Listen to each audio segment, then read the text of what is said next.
I understand your argument, but is it fair to impose compulsory oracy on students who have social anxiety or speech impediments? Yes, I do think it's not only fair, but absolutely necessary. Communication skills are something that everybody needs. So actually, if we allow children with challenges to opt out, they'll be even more disadvantaged. It's more that those children will need perhaps extra support or extra time to reach the same outcome. I mean, certainly if children have dyslexia, for example, we don't let them opt out of reading or writing. And if children are dyspraxic, we don't let them opt out or sit out of PE. So therefore, it's just about giving those children the extra help that they need. We don't need everybody to be inspirational public speakers.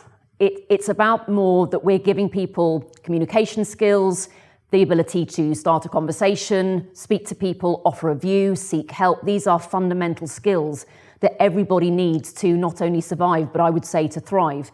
Therefore, these children, if anything, children who have anxiety or speech impediments, they need more communication skill input, not less.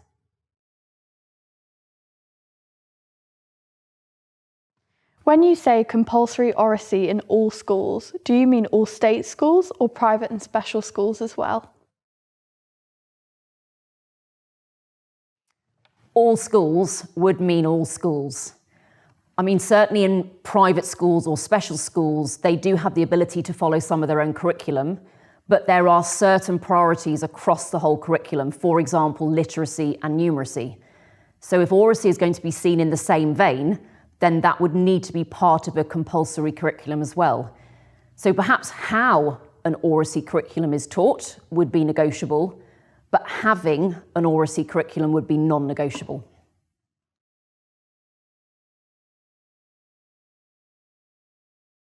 Can you explain in more detail what sort of communication skills an oracy programme in schools would develop?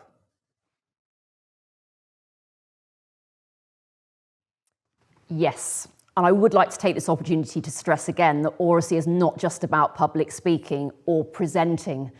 To me, oracy is about learning to talk and learning through talk. So therefore, it's actually some quite basic skills. For example, holding a conversation, listening to and responding to the views of others, expressing yourself clearly, being able to reason effectively, being able to disagree but agreeably. So we're really talking about those skills of discussion, debate, questioning, querying, just as much as we're talking about presenting and performing.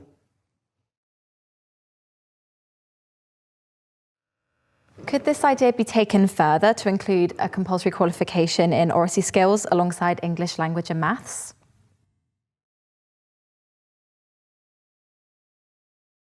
Yes, possibly. I mean, I am such a firm believer in oracy skills that I do believe a national qualification would be a really good way of getting an equal national standard for all. So similar in the way to you have an English language or maths at GCSE, which provides a really good benchmark, particularly for employers, it would also be valuable for employers to have this idea, this indicator of someone's basic communication skills. However, I do think we need to be careful not to rush things. I think we need an embedded oracy programme first. We need to see that move up through primary and secondary schools. So then perhaps, and I'm talking maybe 5 years, 10 years' time, we might be ready for a national qualification.